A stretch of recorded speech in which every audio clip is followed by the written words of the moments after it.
S academy पर हार्दिक अभिनंदन। तो दोस्तों, आज हम पढ़ेंगे, हमारा टॉपिक रहेगा। इसका ये पहला क्वेश्चन है, भारत के राष्ट्रीय ध्वज की लंबाई और चौड़ाई का अनुपात कितना है। दोस्तों, आपको पता होना चाहिए जो भारत का राष्ट्रीय ध्वज है उसकी लंबाई और चौड़ाई का अनुपात कितना है। तो दोस्तों, उसकी जो लंबाई और चौड़ाई का अनुपात है 3:2 है, यानी कि इसका जो आंसर हो जाएगा ऑप्शन नंबर बी सही हो जाएगा, 3:2। तो दोस्तों, जो आप इस चीज़ में कंफ्यूज मत होना कि आपको, जैसे कि अगला क्वेश्चन मैं आपको बता देता हूँ। जैसे यहाँ क्वेश्चन नंबर 2 है, भारत के राष्ट्रीय ध्वज की चौड़ाई और लंबाई का अनुपात क्या है। देखिए दोस्तों, यहाँ पर पहले क्वेश्चन में पूछा गया था कि इसकी जो लंबाई और चौड़ाई का अनुपात, लेकिन दूसरे क्वेश्चन में पूछा गया है चौड़ाई और लंबाई। तो आप जल्दबाजी में इस क्वेश्चन को गलत मत करना, क्योंकि क्वेश्चन उल्टे सीधे करके पूछ लिए जाते हैं। यहाँ पर लंबाई पूछी थी पहले और दूसरे क्वेश्चन में यहाँ चौड़ाई पहले पूछी है।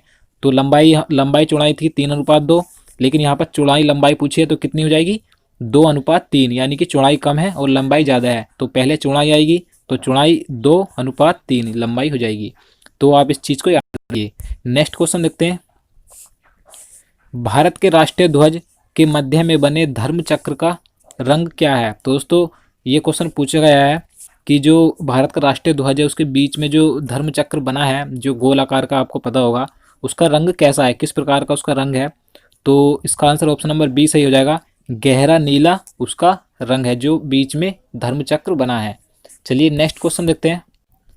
क्वेश्चन नंबर 4 है, भारत के राष्ट्रीय ध्वज के चक्र में कितनी तिल्लियां हैं। दोस्तों, आप सभी को पता होगा, काफ़ी इजी क्वेश्चन है कि जो भारत का राष्ट्रीय ध्वज है उसके बीच में जो धर्म चक्र है उसमें कितनी तिल्लियां हैं। तो 24 यानी कि 24 तिल्लियां हैं। तो इसका आंसर ऑप्शन नंबर डी हो जाएगा।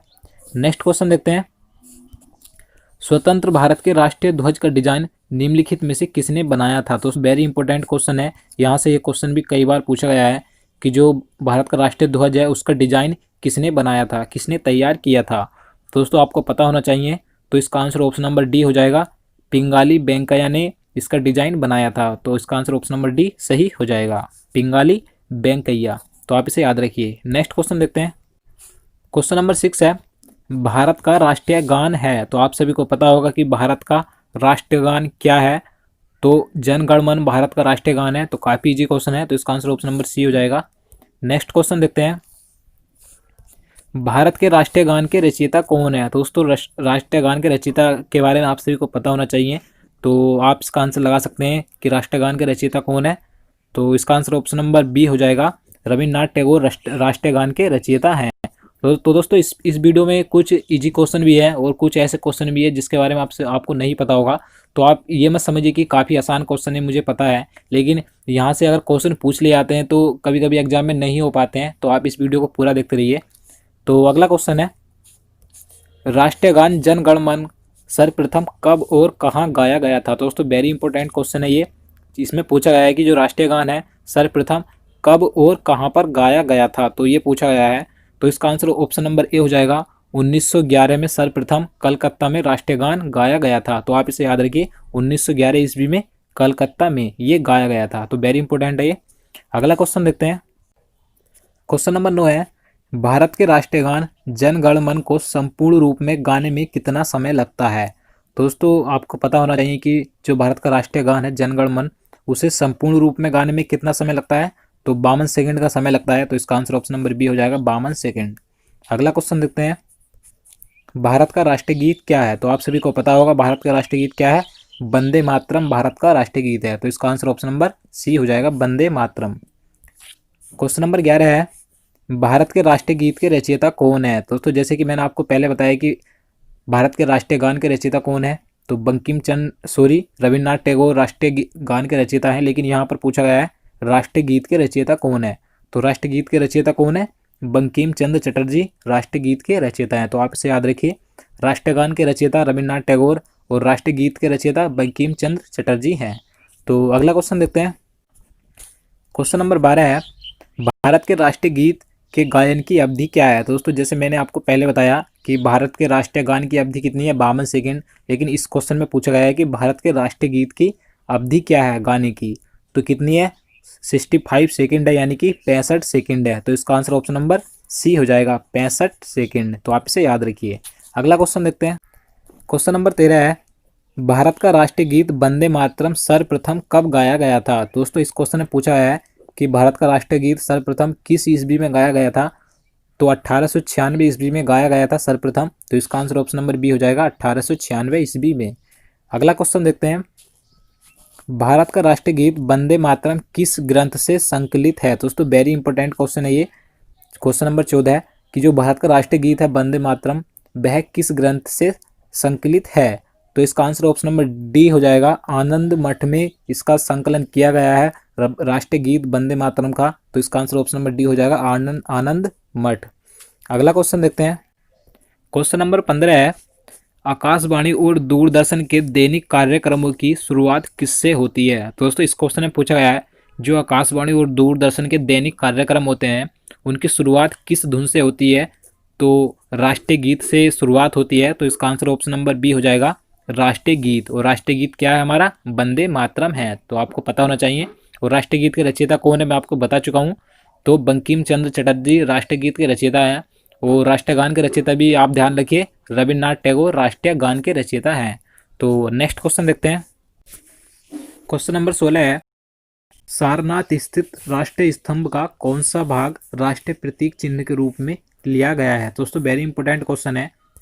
जो सारनाथ में स्थित राष्ट्रीय स्तंभ है, जो भारत का राष्ट्रीय प्रतीक वहाँ से लिया गया है, अशोक की लाट। तो इस क्वेश्चन में पूछा गया है कि राष्ट्रीय प्रतीक के रूप में अशोक की लाट यानी कि सारनाथ स्तंभ का कौन सा भाग है। इस क्वेश्चन में ये पूछा गया है। तो सारनाथ स्तंभ का कौन सा भाग है, शीर्ष भाग है। यानी कि इसका जो आंसर हो जाएगा ऑप्शन नंबर ए हो जाएगा, शीर्ष भाग लिया गया है भारत के राष्ट्रीय प्रतीक चिन्ह के रूप में, जो कि अशोक की लाट है भारत का राष्ट्रीय चिन्ह। तो आपको याद रखना है। तो नेक्स्ट क्वेश्चन देखते हैं, भारत के राष्ट्रीय प्रतीक में निम्नलिखित में से कौन सा पशु दृष्टिगत नहीं है। दोस्तों इस क्वेश्चन में पूछा है कि जो भारत का राष्ट्रीय प्रतीक है उसमें से निम्न में से आपको बताना है कि कौन सा पशु दृष्टिगत नहीं है, यानी कि कौन सा पशु उसमें दिखाई नहीं देता राष्ट्रीय प्रतीक में। तो इसका आंसर ऑप्शन नंबर डी हो जाएगा, हिरण। हिरण उसमें दिखाई नहीं देता है, जबकि सिंह यानी कि शेर और सांड और घोड़ा ये तीनों उसमें दिखाई देते हैं। तो अगला क्वेश्चन देखते हैं, भारत के राष्ट्रीय प्रतीक चिन्ह में कितने शेर दिखाई देते हैं। दोस्तों इस क्वेश्चन में पूछा गया है, जो भारत का राष्ट्रीय प्रतीक चिन्ह है उसमें कितने शेर दिखाई देते हैं, यानी कि सिंह दिखाई देते हैं। तो 3 सिंह उसमें दिखाई देते हैं। तो इसका आंसर ऑप्शन नंबर सी हो जाएगा, 3। तो अगला क्वेश्चन देखते हैं, क्वेश्चन नंबर 19 है, भारत का राज चिन्ह अशोक महान द्वारा सारनाथ में स्थापित सिंह स्तंभ से लिया गया है। इस राज चिन्ह के मूल स्तंभ में कितने सिंह हैं। तो दोस्तों इस क्वेश्चन में पूछा गया है कि इसमें कुल कितने सिंह हैं। तो 4 हैं। तो इसका आंसर ऑप्शन नंबर सी हो जाएगा। और मैं आपको बता दूं कि इससे पहले जो मैंने क्वेश्चन आपको बताया है कि भारत के राष्ट्रीय प्रतीक चिन्ह में कितने शेर दिखाई देते हैं, तो यहाँ पर पूछा है कि कितने शेर यानी कि सिंह दिखाई देते हैं। तो दिखाई देने की बात आती है तो 3 दिखाई देते हैं, लेकिन मूल रूप से कितने हैं स्तंभ में, 4 सिंह हैं, यानी कि 4 शेर हैं। तो आप इसे याद रखिए। नेक्स्ट क्वेश्चन देखते हैं, क्वेश्चन नंबर 20 है, भारत के राष्ट्रीय संबंध के रूप में किस संबंध को मान्यता दी गई है। दोस्तों भारत पूछा गया है कि भारत का राष्ट्रीय संबंध कौन सा है जिसे संबंध के रूप में मान्यता दी गई है। तो इसका आंसर ऑप्शन नंबर बी हो जाएगा, शक संबंध को मान्यता दी गई है राष्ट्रीय संबंध के रूप में। तो इसका आंसर ऑप्शन नंबर बी हो जाएगा, शक संबंध। नेक्स्ट क्वेश्चन देखते हैं, क्वेश्चन नंबर 21 है, शक संबंध पर आधारित राष्ट्रीय पंचांग प्रथम मास होता है। तो दोस्तों इस क्वेश्चन में आपको बताना है कि शक संबंध पर आधारित जो राष्ट्रीय पंचांग है उसका प्रथम महीना कौन सा होता है। तो चैत्र का महीना होता है प्रथम। तो इसका आंसर ऑप्शन नंबर ए हो जाएगा, चैत्र। अगला क्वेश्चन है, शक संबंध पर आधारित राष्ट्रीय पंचांग का अंतिम मास होता है। तो दोस्तों इस क्वेश्चन में अब आपको अंतिम महीना बताना है कि शक संबंध पर जो आधारित राष्ट्रीय पंचांग है उसका अंतिम महीना कौन सा होता है। तो फाल्गुन अंतिम महीना होता है। तो इसका आंसर ऑप्शन नंबर डी हो जाएगा, और प्रथम चैत्र का होता है। तो आप इसे याद रखिए। अगला क्वेश्चन है, क्वेश्चन नंबर 23 है, भारत का राष्ट्रीय पशु क्या है। तो आप सभी को पता होगा, वेरी इजी क्वेश्चन है ये। तो भारत का राष्ट्रीय पशु क्या है, बाघ है, ना कि चीता। आप इस चीज़ को मत लगाइए। अगर आपको 4 ऑप्शन में चीता देता है और या सिंह देता है, जो राष्ट्रीय पशु है बाघ है। नेक्स्ट क्वेश्चन देखते हैं, बाघ से पूर्व भारत का राष्ट्रीय पशु क्या था। तो दोस्तों इस क्वेश्चन में पूछा गया था कि जो हमारा इस समय वर्तमान में राष्ट्रीय पशु है बाघ, उससे पहले भारत का राष्ट्रीय पशु क्या था। तो आपको पता होना चाहिए। तो उससे पहले जो हमारा राष्ट्रीय पशु था क्या था, सिंह था, यानी कि शेर। तो नेक्स्ट क्वेश्चन देखते हैं। क्वेश्चन नंबर 25 है, भारत का राष्ट्रीय पक्षी है। तो आप सभी को पता होगा भारत का राष्ट्रीय पक्षी क्या है, मयूर यानी कि मोर है। तो इसका आंसर क्या हो जाएगा, ऑप्शन नंबर ए हो जाएगा मयूर। तो आज का लास्ट क्वेश्चन है 26, भारत का राष्ट्रीय आदर्श वाक्य क्या है। दोस्तों वेरी इंपॉर्टेंट क्वेश्चन है ये भी, कि भारत का जो राष्ट्रीय आदर्श वाक्य है क्या है। तो कई बार पूछा गया है ये क्वेश्चन भी, तो आपको पता होना चाहिए। तो सत्यमेव जयते। वीडियो पसंद आए तो लाइक करना, सब्सक्राइब करना और दोस्तों को भी शेयर करना। अगर आप हमारे चैनल पर नए हो तो चैनल को सब्सक्राइब और बेल आइकन बटन को जरूर दबाना। दोस्तों आज इतने काफी। जय हिंद।